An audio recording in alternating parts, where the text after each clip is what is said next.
ভারত থেকে ট্রেন আসবে, বাংলাদেশ হয়ে আবার ভারতে গিয়ে ঢুকবে। এটা ট্রানজিট না, এটা হচ্ছে করিডোর। বাংলাদেশ কারো করিডোর হিসেবে ব্যবহৃত হতে পারে না। প্রত্যেকটি জিনিসের দাম মানুষের নাগালের বাইরে চলে গেছে।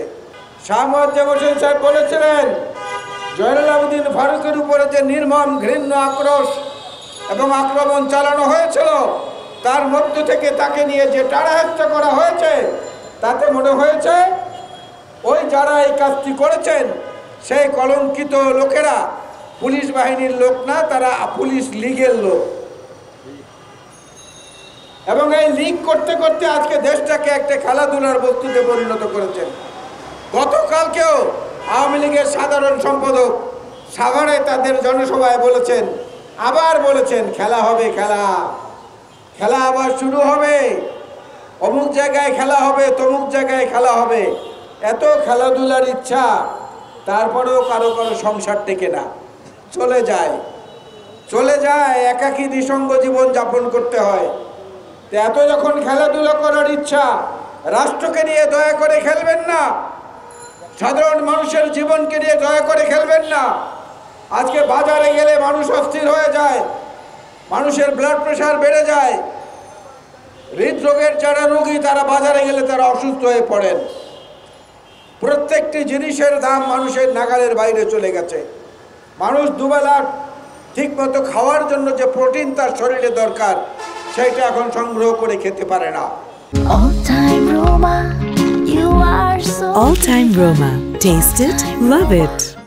তার মধ্যে বড় বড় কথা, তার মধ্যে নিজেদের যা খুশি তাই করা, এই পরিকল্পনার মধ্য দিয়ে যে সরকার এগুচ্ছেন, তারা নিজেরাই নিজেদের জন্য যে গর্ত করেছেন, সেই গর্তে পড়ার লক্ষ্যেই তারা যাচ্ছেন।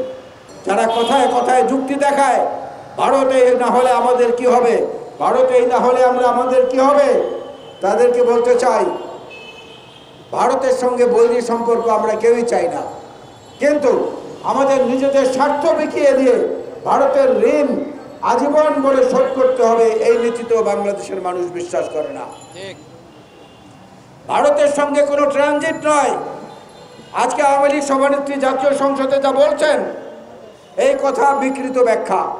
তিনি বলছেন ট্রানজিট দিলে ক্ষতি কি? ট্রানজিট বলে কোনটাকে? এক দেশ থেকে ঢুকবে, মাঝখানে আর এক দেশ হয়ে আরেকটি দেশে চলে যাবে, সেইটা হলো ট্রানজিট। কিন্তু আজকে ভারত কি চাচ্ছে? ভারতের সঙ্গে সরকার কি চুক্তি করেছে? ভারত থেকে ট্রেন আসবে, বাংলাদেশ হয়ে আবার ভারতে গিয়ে ঢুকবে। এটা ট্রানজিট না, এটা হচ্ছে করিডোর। বাংলাদেশ কারো করিডোর হিসেবে ব্যবহৃত হতে পারে না। এই করিডোরের মধ্য দিয়ে ভারতীয় ট্রেন যাবে, ভারতের গাড়ি যাচ্ছে, ভারতের মালবাহী বড় বড় ট্রাকগুলো যাচ্ছে। এর মধ্যে কি যাচ্ছে আমরা জানি না। এর মধ্যে কোথায় বাংলাদেশের কোন জায়গায় কোন জিনিস নামিয়ে দেওয়া হচ্ছে আমরা জানি না। তা আমাদের এই স্বাধীনতা, আমাদের এই সার্বভৌমত্ব, এটা তো অনেক কঠিন কাজ, এটাকে রক্ষা করা।